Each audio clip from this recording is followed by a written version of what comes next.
ሰላም የእግዚአብሔር ቤተሰቦች ከማህበረ ቅዱሳን ቴሌቪዥን የዕለቱን አጫጭር መረጃዎች ይዘንላችሁ ቀርበናል። የኢትዮጵያ ኦርቶዶክስ ተዋሕዶ ቤተክርስቲያን ከደቡብ ሱዳን የውጭ ጉዳይ ሚኒስትር ጋር ተወያየች። ከሁለት ቀናት በፊት ለሐዋርያዊ አገልግሎት ወደ ደቡብ ሱዳን የተጓዙት የጠቅላይ ቤተ ክህነት ዋና ስራ አስኪያጅ የደቡብ ምዕራብ ሸዋና የሸገር ከተማ ሀገረ ስብከት ሊቀ ጳጳስ ብፁዕ አቡነ ሳዊሮስና የቅዱስ ሲኖዶስ ዋና ጸሐፊና የራያ ሀገረ ስብከት ሊቀ ጳጳስ ብፁዕ አቡነ ዲዮስቆሮስ ከደቡብ ሱዳን የውጭ ጉዳይ ሚኒስትር ጋር ተወያይተዋል። በውይይታቸውም በጁባ ላለችው የኢትዮጵያ ኦርቶዶክስ ተዋሕዶ ቤተክርስቲያን መስሪያ ቦታ እንዲሰጥ ለሚኒስትሩ ጥያቄ አቅርበዋል። ቅድስት ቤተክርስቲያን ለዓለም ሰላም ተግታ የምትጸልይ ጥንታዊት ሐዋርያዊትና ኩላዊት ተቋም ከመሆኑ አንጻር በምትገኝበት ሁሉ ቤተክርስቲያንን በመትከል አገልግሎቷን የምታካሄድ መሆኗን ታሳቢ በማድረግ የደቡብ ሱዳን መንግስት ተግባራዊ ምላሽ እንደሚሰጥ ይጠበቃል ሲል የዘገበው የኢትዮጵያ ኦርቶዶክስ ተዋሕዶ ቤተክርስቲያን የሕዝብ ግንኙነት መምሪያ ነው። ፕሬዝዳንት ፑቲን በጋሞ በደረሰው አደጋ ሕይወታቸውን ላጡ ዜጎች የተሰማቸውን ሐዘን ገለጹ።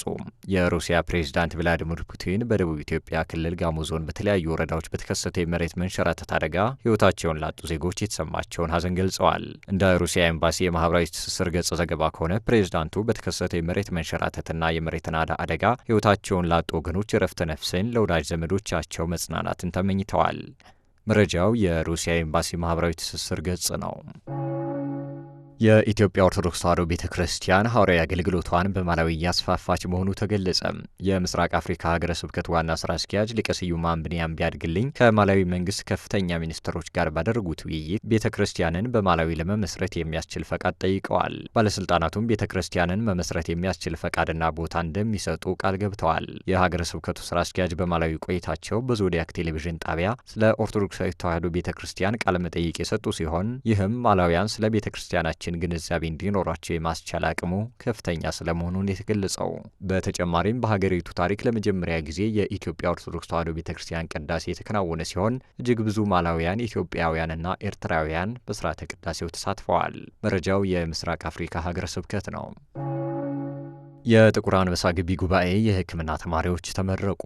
በማህበረ ቅዱሳን የአዲስ አበባ ማዕከል በግቢ ጉባኤያት አገልግሎት ዋና ክፍል የጥቁር አንበሳ ግቢ ጉባኤ ተማሪዎችን አስመርቋል። መንፈሳዊ ትምህርታቸውን ሲከታተሉ የነበሩ የጥቁር አንበሳ ግቢ ጉባኤ ተማሪዎችን ያስመረቀው ማዕከሉ በምትሰማሩበት የስራ መስክ ሁሉ በንቃትና በጥንቃቄ ቅድስት ቤተ ክርስቲያንን፣ ሀገራችሁንና ያስተማራችሁ ማህበረ ቅዱሳንን በቅንነት እንዲሁም በታማኝነት እንድታገለግሉ ሲል አሳስበዋል። በተያያዘ መረጃ በማህበረ ቅዱሳን የባሌ ሮቤ ማዕከል ከ330 በላይ የመደወላቡ ዩኒቨርሲቲ ግቢ ጉባኤ ተማሪዎችን አስመርቋል። መረጃው በማህበረ ቅዱሳን የባሌ ሮቤ ማዕከል ነው።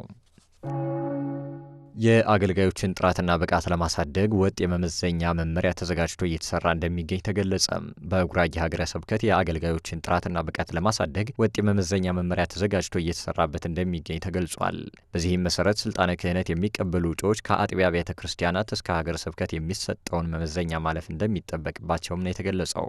በመሆኑም መመዘኛውን ያለፉ 180 የአብነት ተማሪዎች ስልጣነ ክህነት የተቀበሉ ሲሆን ምሳሌ የሚሆን ሕይወት እንዲኖራቸውና በአገልግሎታቸው ሰውንም እግዚአብሔርንም የሚያስደስቱ እንዲሆኑ የሀገረ ስብከቱ ሊቀ ጳጳስ ብፁዕ አቡነ መልከ ጼዴቅ አሳስበዋል። መረጃው የጉራጌ ሀገረ ስብከት ሚዲያ ነው። በተያያዘ መረጃ የድሬዳዋ ሀገረ ስብከት ሊቀ ጳጳስ ብፁዕ አቡነ በርተሌሜዎስ ለ124 አገልጋዮች ማዕረገ ድቁና፣ ቅስና እንዲሁም ቁምስና ሰጥተዋል። መረጃው የድሬዳዋ ሀገረ ስብከት ጽሕፈት ቤት ነው። ለዕለቱ ያዝንላችሁ አጫጭር መረጃዎች የእስካሁኖቹን ይመስሉ ነበር። ሰላም እግዚአብሔር ከሁላችን ጋር ይሁን። ከቀሪ ጣቢያችን መሰናዶች ጋር መልካም ቆይታ